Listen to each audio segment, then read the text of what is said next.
Welcome to the Real Estate Espresso Podcast, your morning shot of what's new in the world of real estate investing. I'm your host, Victor Menashe.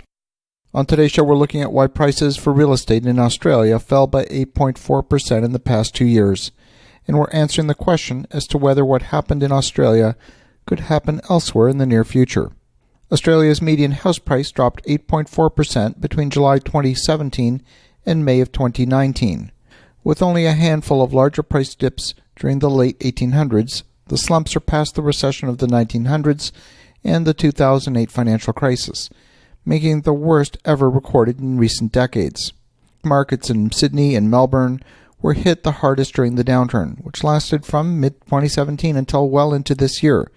The average price drop in those markets was 22.5% in Sydney and 32% in Melbourne.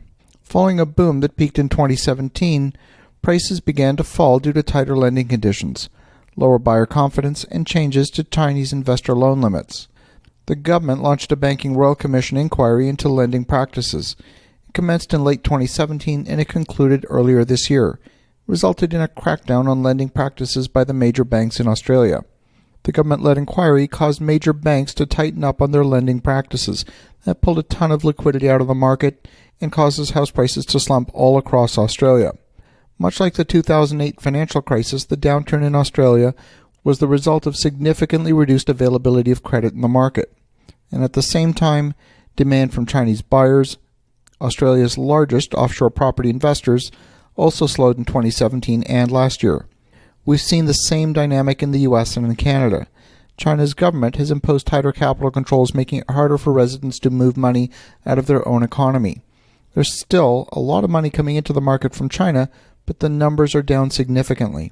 Today, Chinese buyers have a cap of 50,000 Australian dollars, or about 33,000 American, that they can take outside the country in a given year. Australian banks also tightened lending restrictions on international buyers, including Chinese investors, who account for almost 30% of the nation's foreign property purchases. Interest rates are pretty low in Australia, just like in Europe, the US, and Canada. The official interest rate is currently sitting at a record low of 0.75%. with experts predicting a further rate cut in the new year. Much like the 2008 downturn in the U.S., the availability of credit is more important than the interest rate. When financing is hard to come by, the balance between buyers and sellers changes dramatically. If the only buyers are cash buyers, sellers will drop their price in order to sell.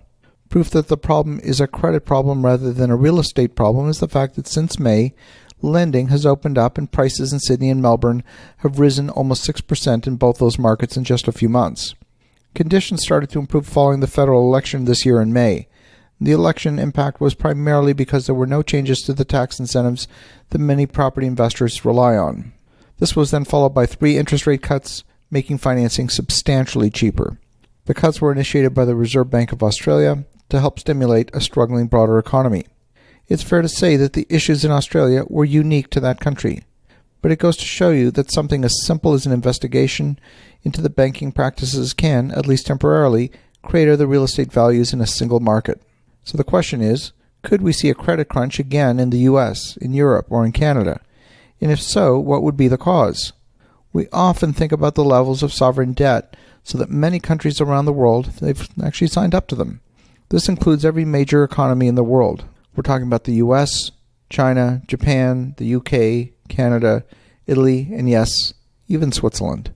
So far, the problem for Australia has been limited to a regulatory issue. There was no domino effect. There was limited counterparty risk. You might be wondering, what on earth is counterparty risk? Well, I'm glad you asked. Counterparty risk happens when an asset on my balance sheet appears as a liability on your balance sheet. If you fail to pay me, then I'm at risk of defaulting on my obligations to the liabilities on my balance sheet, and the dominoes start to fall. Clearly, the political will doesn't exist for any one country to trigger the next financial crisis. The point is that this time the problem is localized to Australia. No dominoes fell except in Australia, and when dominoes start to fall, there's almost no stopping it from happening. If you're loving what you're hearing on the podcast, go out and tell 2 friends today about the show. Show them how easy it is to subscribe. The Real Estate Espresso podcast is available on more than 20 platforms, on Android, Apple's iOS, Windows, Mac. You can even listen to it on a really old-fashioned iPod. Have an awesome rest of your day. Go make some great things happen. We'll talk to you again tomorrow.